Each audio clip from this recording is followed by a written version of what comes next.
मीनेज computer academy के इस YouTube channel में आप सबका स्वागत है। दोस्तों, पिछला वीडियो मैंने एक्सेल का जो है फार्मूला और फंक्शन के लिए बनाया था और उम्मीद है आपको समझ में भी आया होगा, अच्छा लगा होगा। फंक्शन और फार्मूला कैसे अप्लाई करते हैं एक्सेल के अंदर, ये आपने समझा। अगर किसी कुछ कारण से आप वीडियो नहीं देख पाए हो तो पिछला वीडियो जरूर देखें। ये जो एक्सेल है, एक्सेल में पिछला अपन ने फंक्शन एंड फार्मूले के बारे में समझी थी चीजें। अभी जो है मैं आपको इसी शीट में एक्सेल का आगे कंटिन्यू वीडियो बना रहा हूँ, आगे की चीज आपको कंटिन्यू बता रहा हूँ। तो आपको ये समझना है, ये ध्यान से समझना है कि किस तरीके से अपन एक्सेल के अंदर काम करते हैं। मैं 1 बाय 1 एक के बाद एक वीडियो बना रहा हूँ। आपने पहला वीडियो देखा, दूसरा, तीसरा, चौथा, इस तरीके से अगला वीडियो मैं आपको बना रहा हूँ। फंक्शन और फार्मूला लगाना अपन ने देखा। अब इसमें मैं आगे जो ये वीडियो है इसके अंदर कुछ महत्वपूर्ण फंक्शन जो कि यूज होते हैं, ज्यादातर एक्सेल में प्रयोग होते हैं। उस दिन मैंने कल जो पिछला वाला वीडियो आपके लिए बनाया था उसके अंदर सम, जो ऑटो सम अपन करते हैं, वो चीज मैंने यहाँ पे बताई थी। लेकिन यहाँ पे कुछ इंपोर्टेंट फंक्शन और भी हैं एक्सेल के अंदर जो कि हम ज्यादातर यूज करते हैं। तो ज्यादातर जो यूज करने वाले फंक्शन है, उन फंक्शन को कैसे हम यूज करेंगे, कौन कौन से फंक्शन होते हैं, वो फंक्शन के बारे में इस वीडियो के अंदर मैं बताऊंगा। एक एक वीडियो आप गौर से देखें ताकि एक्सेल आप अच्छे से समझ सकें। एक्सेल बहुत ही अच्छा जबरदस्त टूल है और बहुत इजी वे में हमारे काम करता है। एनालिसिस, डेटा एनालिसिस का काम करता है। 1 बाय 1 एक के बाद एक टॉपिक पर मैं आपको वीडियो बनाता रहता हूँ। एक्सेल का ये वीडियो आपके लिए क्लियर समझ में आएगा। अब मैं आपको बताने वाला हूँ कि फंक्शन, जो कुछ इंपॉर्टेंट फंक्शन है, उनको कौन कौन से फंक्शन होते हैं और उनको किस तरीके से लगाया जाता है, ठीक है ना। तो कौन कौन से फंक्शन होते हैं उसके लिए चलिए स्टार्ट करते हैं। आप वीडियो लास्ट तक देखिएगा, एक एक चीज को आसानी से समझना होगा आपको, एक एक चीजों को आप आसानी से समझ पाएंगे। दोस्तों, यहाँ पे जो एक्सेल की जो इस रिजल्ट शीट बनाई है, इस रिजल्ट शीट में आप देख रहे होंगे कि मैंने परसेंटेज निकाले, टोटल मार्क्स निकाले हैं। पिछले वीडियो में आपने देखे हैं तो टोटल मार्क्स आपके कैसे आए, सम फंक्शन हमने लगाया, यहाँ पे परसेंटेज निकाले। अब यहाँ पे मैं चाहता हूँ ऐसे कुछ चीजें हो कि जब हमारे पास बहुत सारे रिकॉर्ड्स हों, बहुत सारे आंकड़े हों और उनमें से हमें कुछ एवरेज जैसे निकालना हो, मैक्सिमाइज निकालना हो कि हाईएस्ट परसेंट कितना रहा, हाईएस्ट टोटल मार्क्स कितने रहे, या मिनिमम कितना रहा, या एवरेज कितना रहा। तो ये चीजें हमें करना हो, इंपॉर्टेंट चीजें होती है ये। तो इसके लिए हम किस तरीके से फंक्शन लगाते हैं, यहाँ पे हाईएस्ट जो है, हाईएस्ट परसेंटेज, सबसे मैक्सिमम परसेंटेज कौन सा है, तो यहाँ पे दोस्तों मैक्सिमम फंक्शन का हम यूज करेंगे। मैक्सिमम फंक्शन जो होता है उस फंक्शन के द्वारा, यहाँ पे मैक्सिमम फंक्शन होता है, मैक्स फंक्शन, यहाँ पे मैं आपको करके बता देता हूँ। मैक्सिमम वैल्यू निकालने के लिए मैक्स फंक्शन का यूज होता है। जब हमें मैक्सिमम वैल्यू निकालनी हो तो मैक्सिमम वैल्यू, कोई भी आंकड़े जो रेंज हम लेते हैं उस रेंज में से हमें हाईएस्ट वैल्यू निकालना हो एक्सेल के अंदर, तो हम मैक्सिमम फंक्शन का यूज करते हैं। मैक्सिमम फंक्शन के लिए कैसे यूज करते हैं आप यहाँ पे देखिएगा। तो यहाँ पे जो हमारे रिकॉर्ड्स हैं, जो वैल्यूज हैं, उन वैल्यूज में से हाईएस्ट वैल्यू हमारी आनी चाहिए। तो उसके लिए हमें क्या करना पड़ेगा, उस सेल में क्लिक करेंगे जहां पर हमें मैक्सिमम वैल्यू निकालना है। तो हमने सेल क्लिक की, उसके बाद हमने जो यहाँ पे जो ऑटो सम फंक्शन था, इस फंक्शन की डाउन एरो पर अगर आप देखोगे तो यहाँ पे आपको और भी बहुत सारे फंक्शन मिलते हैं। यहाँ पे आपके पास मैक्स फंक्शन मिलता है। मैक्स फंक्शन के द्वारा आप हाईएस्ट वैल्यू को काउंट कर सकते हैं, मतलब चेक कर सकते हैं, देख सकते हैं कि हाईएस्ट मैक्सिमम वैल्यू कौन सी है टोटल आंकड़ों में से। जैसे ही हम इसको क्लिक करते हैं तो ऑटोमेटिक हमारी रेंज सिलेक्ट हो जाती है। आप देख रहे हैं जैसे ऑटो सम मैंने किया था, वैसे ही ऑटोमेटिक मैक्सिमम वैल्यू हमारे पास रेंज सिलेक्ट करेगा ऑटोमेटिक एक्सेल, और अपने आप यहाँ पे रेंज सिलेक्ट करके, और ऑटोमेटिक हमें रेंज सिलेक्ट करने के बाद केवल हमें क्या करना है, एंटर बटन दबा देना। जो भी फंक्शन हमने सम फंक्शन लगाया था उसमें भी हमने ऐसा किया था, आपको पता होगा। यहाँ पे मैंने सिलेक्ट किया, सेल को सिलेक्ट किया, ऑटो सम पे गया और ऑटो सम पे जाने के बाद मैक्स फंक्शन को क्लिक कर दिया और अब मैं एंटर बटन दबा देता हूं तो मेरे पास हाईएस्ट परसेंटेज जो है वो हाईएस्ट वैल्यू हमारे पास यहाँ पे आ जाएगी। आप क्लियर समझ गए होंगे। 82.6 जो है इस रेंज में, इन आंकड़ों में सबसे बड़ा आंकड़ा, इन परसेंटेज में सबसे हाईएस्ट परसेंटेज 82.60 है। अब इसमें मैं जैसे कोई चेंज कर देता हूं कि कोई परसेंटेज जैसे बढ़ा देते हैं तो ऑटोमेटिक परसेंट भी आपका चेंज हो जाएगा। जैसे मान लो ये मैंने कर दिया, ये 9 कर दिया, इसको अपन ने कर दिया, ये भी 9 कर दिया, तो ये 86 हो गया। तो अब यहाँ पे 86 वाला परसेंटेज हाईएस्ट दिखा रहा है। मतलब एक्सेल के अंदर जो रिजल्ट शीट हम बनाते हैं या बहुत सारी वैल्यूज हम लेते हैं और उसमें हाईएस्ट हमें कोई वैल्यू निकालना हो तो हाईएस्ट वैल्यू के लिए मैक्स फंक्शन का use, maximum function maximum value के लिए मैक्स फंक्शन का यूज हम करते हैं। इसी प्रकार से हम यहाँ पे एवरेज निकालने के लिए भी मिनिमम का भी हम देखते हैं। मिनिमम फंक्शन जो है मिनिमम वैल्यू निकालने के लिए होता है। तो एक और फंक्शन जो आप डायरी पे लिख सकते हैं, आप अपनी डायरी पे नोट कर सकते हैं कि मैक्सिमम वैल्यू निकालने के लिए मैक्स फंक्शन का यूज करते हैं और मिनिमम वैल्यू निकालने के लिए मिनिमम मिन फंक्शन का यूज करते हैं। ये भी इसी तरीके से होगा। यहाँ पे अपन गए और ऑटो सम फंक्शन पर गए और उसके बाद मिनिमम वैल्यू को क्लिक कर दिया। मिनिमम वैल्यू में आप देख रहे हैं कि यहाँ पे मेरे पास जो है उसी प्रकार से पूरी रेंज सिलेक्ट हो गई। लेकिन यहाँ पे एक चीज सोचने वाली ये है कि जो हमारा ये रेंज है, इस रेंज में मैक्सिमम जो हमारा निकला 86, ये भी रेंज सिलेक्ट हो रही है। तो ये रेंज सिलेक्ट मतलब ये आंकड़ा सिलेक्ट नहीं होना चाहिए, हमारा डेटा सिलेक्ट होना चाहिए।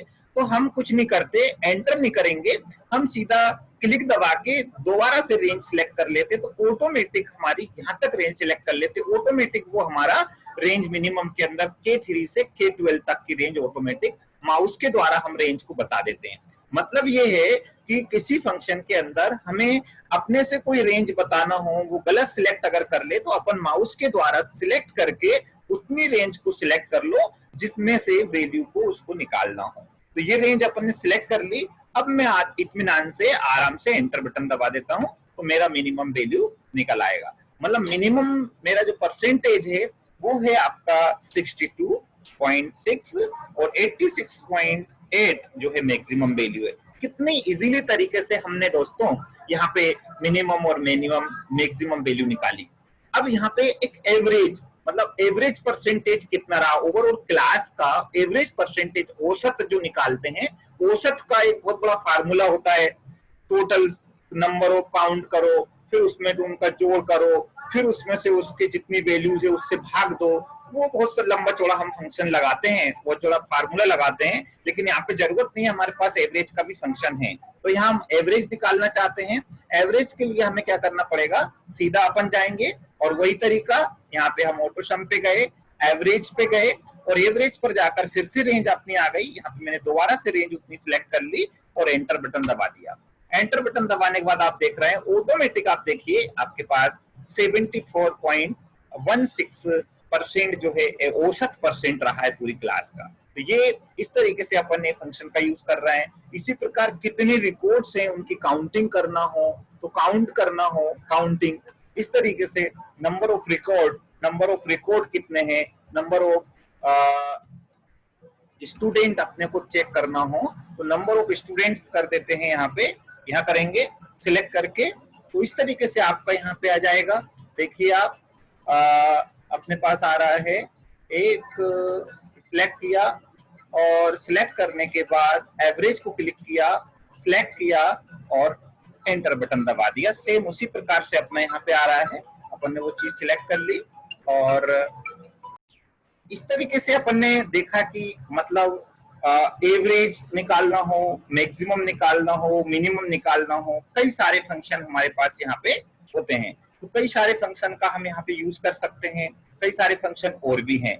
अब कुछ फंक्शन और भी हैं जो कि मैं प्रेजेंटेशन में आपको बता देता हूँ। यहाँ पे ये आप अगर देख रहे हैं तो प्रेजेंटेशन में कुछ फंक्शन और भी दिए गए हैं, जैसे कुछ डेट से रिलेटेड फंक्शन होते हैं, है ना। तो यहाँ पे डेट से रिलेटेड फंक्शन दिए गए हैं। यहाँ पे आप देखेंगे तो नंबर ऑफ डेज अगर आपको निकालना हो तो नंबर ऑफ डेज के लिए फंक्शन, जैसे जो फंक्शन लगाते हैं अपन वो फंक्शन मैंने वैल्यूज के ऊपर लगाया था, लेकिन आपको डेट से रिलेटेड, डेट एंड टाइम से रिलेटेड भी कुछ फंक्शन हमारे पास यहाँ पे होते हैं। तो आप अगर यहाँ पे देख रहे हैं तो यहाँ पे माई डेट ऑफ बर्थ निकालना हो, यहाँ पे माई डेट ऑफ बर्थ अपन ने यहाँ पे डाल दी, टुडे डेट आपकी डाल दी, दोनों डेट यहाँ पे अपन ने डाल दी। तो इन दोनों चीजों से आप यहाँ पे रिजल्ट में समझेंगे कि दिन कितने हो गए, महीने कितने हो गए, ऐसा आपको फंक्शन में निकालना हो मान के चलो। तो यहाँ पे आपका आप अपनी डेट ऑफ बर्थ डाल दें एक सेल के अंदर, और दूसरी सेल में आज की टुडे डाल दें, आज की डेट डाल दें।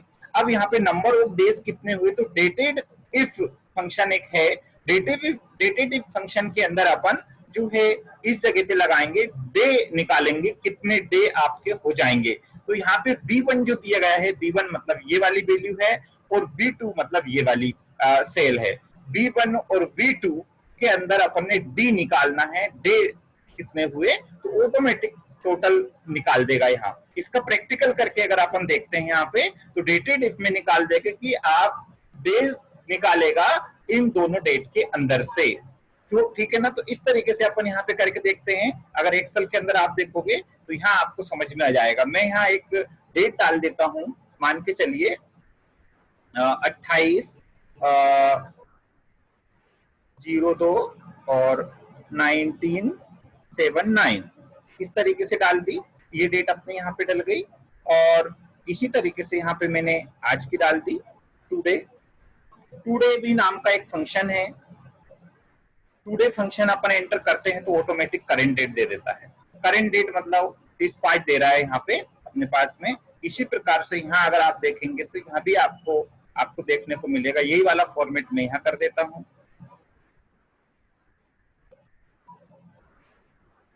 ये देखिएगा। अब यहाँ पे अगर आपको फंक्शन निकालना है डेटेड इफ, ये डेटेड इफ जो फंक्शन आपका है, यहाँ पे आप देख सकते हैं कि किस तरीके से आपका लगा हुआ है। डेटेड इफ फंक्शन लगा है ब्रैकेट के अंदर, और यहाँ पे अपने को इस तरीके से वैल्यूज को लेना है, ठीक है ना। तो किस तरीके से अपन यहाँ लेंगे आप समझिएगा। डेटेड इफ ब्रैकेट, और इसके अंदर मैं ये वैल्यू लूंगा, कॉमा लगाऊंगा, ये लूंगा, और फिर कॉमा लगाऊंगा, और इन्वर्टेड कॉमा के अंदर डी डालूंगा, और ब्रैकेट बंद कर दूंगा। अब देखिए ये वैल्यू इसलिए आ रही कि डेट की जो फॉर्मेट है वो आपका सही नहीं है, ठीक है ना। यहाँ पे अपने को डेट का फॉर्मेट आपको सही डालना पड़ेगा। 002/28/1979, देन एंटर। इस तरीके से अब देखिए आप, तो इतने दिन मतलब 28 फरवरी 79 से 2020 तक इतने दिन उसने काउंट किए। कितना जबरदस्त फंक्शन है दोस्तों कि इस तरीके से आप निकाल सकते हैं। आप अगर उसके अंदर, उसी के अंदर आप मंथ निकालना चाहते कितने महीने हो गए, तो आप यहाँ पे एम लिख देंगे तो आपके पास मंथ आ जाएंगे। 495 मंथ हो गए। तो ये इस तरीके से आप यहाँ पे डेटेड इफ फंक्शन जो आप लगाते हैं दोनों डेट के बीच में डे काउंट करने के लिए, एक स्टार्टिंग डेट आप दे देंगे और एक एंड डेट आप दे देंगे। दो डेट के बीच में कितने दिन का गैप हुआ, कितने मंथ हुए और कितने ईयर हुए। अगर यहाँ पे हम ईयर निकालना चाहते हैं तो आप वाई लिख दोगे यहाँ पे, तो वाई भी आपको 41 वर्ष, 41 साल हो गया है। तो 41 साल मतलब आप मंथ, डेज और ईयर भी काउंट कर सकते हैं। तो इस तरीके से आप यहाँ पे देखते हैं टुडे जो होता है, टुडे फंक्शन जो मैंने यहाँ पे दिया है, टुडे मतलब आज की वर्तमान डेट है, वर्तमान डेट है आज की, वो डेट आपकी यहाँ पे ले लेगा, ठीक है ना। उसमें से आपको दिखा देगा। तो इस प्रकार डेट का जो फंक्शन है यहाँ पे आपको दिया गया है कि कितने ईयर, कितने डेट, कितने वो हो गए हैं। आपको यहाँ पे क्लियर आपको समझ में आ रहा है ये चीजें। इसी प्रकार से यहाँ पे आपको समझ में आता है सम में आप देखिएगा एक सम फंक्शन हमने किया है, तो इसके बाद एक सम इफ फंक्शन भी होता है। सम इफ फंक्शन आप जरा समझना। सम इफ फंक्शन का मतलब ये होता है कि हमें सम तो करना है। सम इफ एक फंक्शन यूज होता है और बड़ा अच्छा फंक्शन है। सम इफ फंक्शन का हम यूज करते हैं, और सम इफ फंक्शन का क्या यूज है ये आप थोड़ी सी यहाँ पे समझिएगा। लगाना वैसे ही है जैसे हमने बाकी में लगाया। अब समझने वाली बात यहाँ पे सम इफ क्या करता है। जैसे ऑटो सम हमने किया था एक्सेल के अंदर, ऑटो सम सभी पूरी रेंज जो हम देते हैं उस रेंज में से टोटल वैल्यू का सम कर देता है, टोटल वैल्यू को जोड़ के निकाल देता है। यदि हमें उन टोटल वैल्यूज में से कुछ स्पेसिफिक वैल्यूज को ही सम करना हो, जोड़ना हो, कुछ स्पेसिफिक वैल्यूज को जोड़ना हो कि 10 से ज्यादा वैल्यू जुड़े, 5 से ज्यादा वैल्यू जुड़े, स्पेशल नंबर है, स्पेशल वैल्यू हम देते हैं कि इससे ज्यादा, इससे कम, इसके बराबर वैल्यू जुड़े, ऐसी कुछ कंडीशन हम लगा दें तो कंडीशन के साथ में हमें कुछ वैल्यूज का सम करना पड़े तो उसके लिए हम सम इफ फंक्शन का यूज करते हैं। उसके लिए यहाँ पे जो दिया गया है सिंटेक्स दिया गया है कि सम इफ लगाएंगे बराबर के बाद और सम इफ में रेंज लेंगे, कहां से कहां तक की रेंज लेंगे, और फिर उसका बाद क्राइटेरिया लेंगे कि क्या क्राइटेरिया की कौन सी चीज आपकी वो चीज जुड़े, और सम की रेंज ले लेंगे, कौन सी वैल्यू आपकी सम हो वहां की अपने रेंज ले लेंगे। तो ये चीज आपकी यहाँ पे क्लियर हो जाती है कि किस तरीके से आप यहाँ पे करोगे। ठीक है ना। यहाँ पे एक फंक्शन जो आपको दिया गया है ये आप देखिएगा, सम इफ दिया है और A1 से लेकर A7 तक की वैल्यूज में से जो आपको दिखा रहा है A1 से लेकर A7 तक लेस देन 5 वाली वैल्यू को जोड़ दे, 5 वाली वैल्यू को जोड़ दे। यहाँ पे आप देख रहे हैं 5 से कम हो तो ये है, 4 है, 2 है, 3 है, इन सबको जोड़ रहा है। 2 4 6, 6 3 9 और 1 10, यहाँ पे 10 टोटल करके यहाँ पे बता रहा है। इसी प्रकार से यहाँ पे आप देखिएगा, इस रिजल्ट में आप देखिएगा कि यहाँ क्या कर रहा है कि सम इफ ए, इस तरीके से भी आप यहाँ पे रेंज में करते हैं, एक्चुअल सेल्स को सम करेगा, जो एक्चुअल सेल्स होंगी वो। यहाँ पे क्या कर रहा है कि A1 से लेकर A7 तक की रेंज है, इसमें लेस देन है और V7 है। यहाँ पे क्या कर रहा है, इसको और इसको दोनों की रेंज को जोड़ रहा है। दोनों की रेंज में 16 हो जाएंगे। आप यहाँ पे समझे बात को कि यहाँ पे 5 से नीचे एक तो ये है और 5 से नीचे एक ये है और एक ये है, इसको भी जोड़ रहा है, इसको भी जोड़ रहा है। तो इस प्रकार से यहाँ पे 16 आंसर आ रहा है। यहाँ पे आप देखेंगे रिजल्ट को 16 आंसर आ रहा है, मतलब दोनों रेंज को यहाँ पे आपको जोड़ के बता रहा है। ओके, तो इस तरीके से आप सम कर सकते हैं किसी वैल्यू के साथ में। जैसे यहाँ पे अगर अपन चाहते हैं कि मैं चाहता हूं कि यहाँ पे 33 से या कोई वैल्यू दी गई है उससे नीचे वाली वैल्यूज को जोड़ के बता दे, ठीक है ना। तो यहाँ पे अगर मेरे को जगाना है, इक्वल का साइन लगाया, सम इफ और ब्रैकेट, और मैंने यहाँ पे ये रेंज ले ली यहाँ से यहाँ तक। अब मैं चाहता हूं कि यहाँ पे 60 से नीचे वाली वैल्यू जुड़ जाए, 60 से नीचे वाली वैल्यू 60, मतलब मैं यहाँ पे रेंज दे देता हूँ 60, और 60 से नीचे वाली वैल्यू आपको जुड़ जाए। इस तरीके से आपकी होगी। ये मैंने किया और एंटर बटन दबा दिया। यहाँ पे मैं इन्वर्टेड कोमा लेता हूँ, इन्वर्टेड कोमा के अंदर वैल्यू ले लेता हूँ और एंटर दबा देता हूँ। तो इस तरीके से ये 101 वैल्यू हमारी आ गई है, मतलब इन्वर्टेड कोमा के अंदर हमें लेना पड़ेगा। इस तरीके से आप रेंज को सिलेक्ट कर सकते हैं। समिट ये वैल्यू आपकी हो गई। इसी प्रकार से यहाँ पे काउंट इफ हो जाएगी। काउंट इफ भी आप कर सकते हो। काउंट इफ फंक्शन का मतलब ये होता है कि मैं चाहता हूँ कि कितनी वैल्यू, ऐसे नंबर वाले कितने स्टूडेंट हैं जिनके 60 से कम % नंबर आए हैं। तो यहाँ पे काउंट की जगह काउंट इफ भी लगा देते हैं। तो 2 वैल्यू केवल ऐसी है जो कि आपकी काउंट इफ फंक्शन के अंदर दिखाई दे रही है, मतलब 60 से कम वैल्यू है, मतलब एक ये वैल्यू है और एक ये वैल्यू है, 2 वैल्यू है। काउंट इफ फंक्शन के द्वारा हम दी गई रेंज में से सिलेक्टेड जो वैल्यू देंगे कि ये वैल्यू से ज्यादा या कम वाले या इतनी वैल्यू वाले कितने स्टूडेंट है या कितने रिकॉर्ड हैं, कितने आंकड़े हैं, ऐसी कोई इंफॉर्मेशन हमें काउंट करना हो तो सबसे इंपॉर्टेंट चीज है काउंट इफ फंक्शन हुआ, सम इफ फंक्शन हुआ, एवरेज हुआ, मिनिमम हुआ, मैक्सिमम हुआ, इफ फंक्शन हुआ।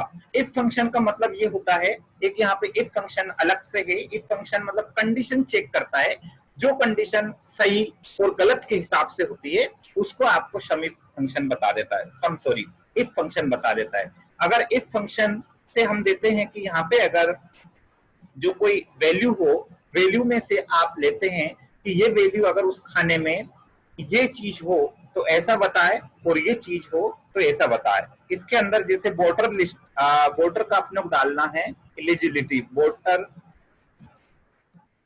Voter age, voter eligible, eligible, तो वोटर एलिजिबल है या नहीं, यहाँ पे मैं जो एज डालूंगा वो एज यहाँ पे मुझे बता दे यस और नो। इस जगह पे रिजल्ट आए, तो यहाँ पे मैं चाहता हूँ कि इस जगह पे अगर मान लो मैं चाहता हूँ कि 20 साल डाल दी मैंने, यहाँ पे मैं एक कंडीशन डालना चाहता हूँ कि अगर वोटर एज की एलिजिबिलिटी वाले सेल में, इस सेल में जो एज जब मैं डालूं तो वो एज अगर 18 से कम डाली जाए तो वो नॉट एलिजिबल लिखा दिखाए, और अगर वो ज्यादा डालूं तो एलिजिबल लिखा हुआ आए वहां पर। ऐसी कंडीशन में डाल देता हूं, तो इस तरीके से यहाँ पे अपने पास आ जाएगा, ठीक है ना। तो इस तरीके से आप यहाँ पे किस तरीके से लगाएंगे, इफ फंक्शन में लगाता हूं, इफ ब्रैकेट, और यहाँ पे मैं दे देता हूं इस तरीके से, और इस जगह पे कॉमा लगाता हूं, यहाँ पे मैं देता हूं एलिजिबल, और इफ यहाँ पे लगाऊंगा लेस देन 18, 18 दे दिया, फिक्स कर दिया, और यहाँ पे मैंने बोल दिया कि 18 से अगर कम हो तो सही हो। ये कंडीशन में यहाँ पे लगाता हूँ लोकल टेस्ट की। इफ के अंदर कंडीशन लगती है कि E14 में की वैल्यू अगर 18 से कम हो तो क्या मैसेज लिखा आएगा हमारे पास, नॉट एलिजिबल, एलिजिबल।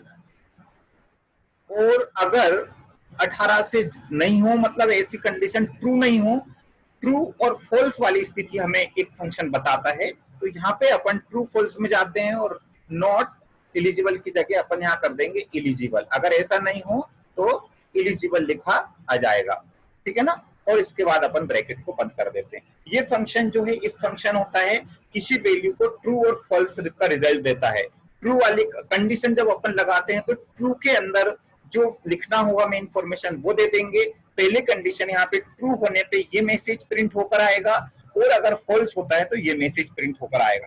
कंडीशन यहाँ पे लगाई है कि E14 की वैल्यू अगर 18 से कम हो तो ये इंफॉर्मेशन ट्रू होती है, तो ये इंफॉर्मेशन लिखी आए, अन्यथा ये लिखी हुई आए। ये वैल्यू को चेक करेगा। जैसे ये एंटर बटन दबाता हूं तो मेरे पास एलिजिबल लिखा हुआ आ गया, देखो आप। इसी प्रकार अगर इसकी 12 कर देता हूं तो नॉट एलिजिबल लिखा गया। आप यहाँ पे क्लियर समझ पा रहे हैं। मतलब इफ फंक्शन भी कंडीशन चेक करता है, ये कंडीशन के हिसाब से हमें आउटपुट दे देता है। इफ फंक्शन हुआ, सम इफ हुआ, काउंट इफ हुआ, मैक्सिमम, मिनिमम, एवरेज, है ना, डायरेक्ट काउंटिंग, सम, ये सारे फंक्शन जो होते हैं एक्सेल के लिए काम करने के फंक्शन है। एक्सेल में इनसे काम किया जाता है और बहुत यूज में आते हैं।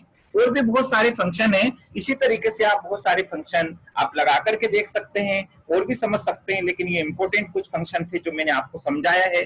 उम्मीद है आपको ये सारे फंक्शन लगाना आ गया होगा, किस तरीके से अपन फंक्शन लगाते हैं, किस तरीके से इन फंक्शन का यूज करते हैं एक्सेल के अंदर। अगला वीडियो जो मैं आपके लिए बनाऊंगा वो आपका फॉर्मेटिंग से रिलेटेड बनाऊंगा कि एक्सेल के अंदर जो फॉर्मेटिंग करते हैं वो किस तरीके से करते हैं, किस तरीके से शीट को प्रिंटेबल फॉर्मेट में तैयार करते हैं ताकि उसका प्रिंट निकाल सकें, किस तरीके से उससे आकर्षक बनाते हैं। जिस प्रकार वर्ड में हम फॉर्मेटिंग करते थे उसी प्रकार हम एक्सेल में भी फॉर्मेटिंग करते हैं। तो अगला वीडियो में फॉर्मेटिंग का बनाऊंगा, अगला वीडियो आप जरूर देखें। इस वीडियो में मैंने आपको कुछ फंक्शन बताए हैं, इंपॉर्टेंट फंक्शन बताए हैं जिनको किस तरीके से लगाया जाता है, किस तरीके से उनका यूज किया जाता है। उम्मीद है आपको ये वीडियो समझ में आया होगा। आप उस अपने घर पर अगर आपके पास लैपटॉप है, सिस्टम है, तो आप उस पर प्रैक्टिकल करके देख सकते हैं, लगा करके देख सकते हैं। और कोई दिक्कत आती है तो आप कमेंट बॉक्स में मेरे को कमेंट लिख सकते हैं। और आप चैनल को भी सब्सक्राइब करें तो ताकि आपको अगले video next to next video मिलते रहें